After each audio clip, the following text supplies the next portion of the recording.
Why you don't like politics? Because a major part of politics is not facts anymore, but advertising, attention, identity. It's what you could call frequency. The problem is that people can interpret wildly different things into the same facts. Human rights, for example.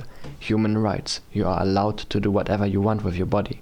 Dangerous idea by a horrible ghost in the shell philosophy from the 1600s. Or human rights. You aren't allowed to defile your body and let your mental health be further destroyed. Bad mental health as a consequence of worse physical health, but they are a feedback loop.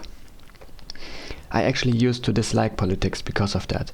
Because with that, you make yourself vulnerable even if you speak out facts. Since people like that roam the space. It's exploitation really, by sly politicians.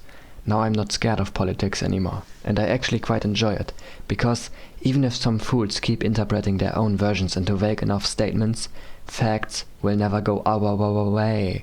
And in fact, maybe it's that people are only more common to be interpretative like that in politics. Of course, all reality is interpretation. I'm memeing. Yes, indeed, politics is all frequency.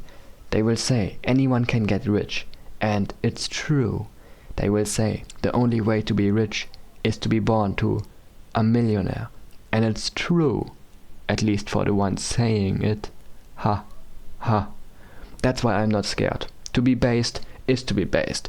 Politics attract people who get to live only off of their frequency, of their beliefs. That's why you hate and dislike it. Because they don't need any amount of self-governing that causes what we call reality. The politics egregore has no baseline it can agree with. There's only frequency. Frequency is a nod to consciousness division, by the way, which is what I renamed manifestation as. Yes. I don't hate politics anymore. I admit I like it, because I now know that what I used to be mad about wouldn't even slow me down if I were to have a career in politics. And shortly before I realized all that, I do bits of political science now, without any of the annoyance I used to have whenever thinking about politics, because now it just works. Politics are everywhere. It's because those who try to exploit actively search these things. So let's do the reverse and find politics to uplift everyone, like edgy Instagram Reels culture. Enter George Droid.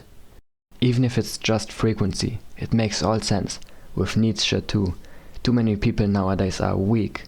Empathy has become a curse and a trap problem. This weird style of politics that's all about attention and unconscious interpretation. Politics is my religion. It's not my only, I'm Jewish, but I mean, it's like a religion to me. It's just an outlet and funnel for weakness, which politicians learn to benefit from. So don't participate in those economics, and do participate in proper politics. The people who intuitively notice this and are annoyed by it, those who quote-unquote hate politics, are probably needed more than ever. If not, eventually everyone will vote only based on their attention, and despite that being a huge luxury, so if it happens we are quite well off enough to do that, this will bring us into ruin the quickest.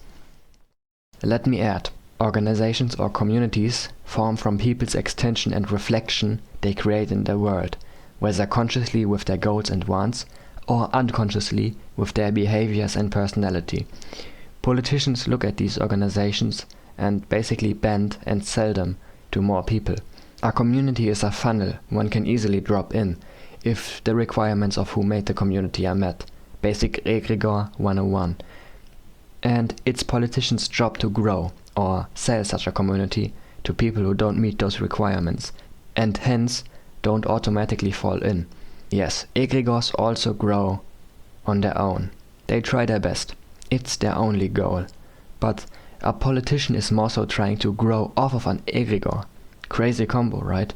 And of course, the bigger the egregore, the more profit. LGBT, for example, they have the allies. This is less political, but the scientists. Who are the academics to them?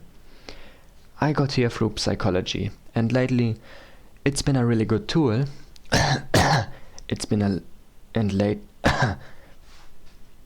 Keep that cough in.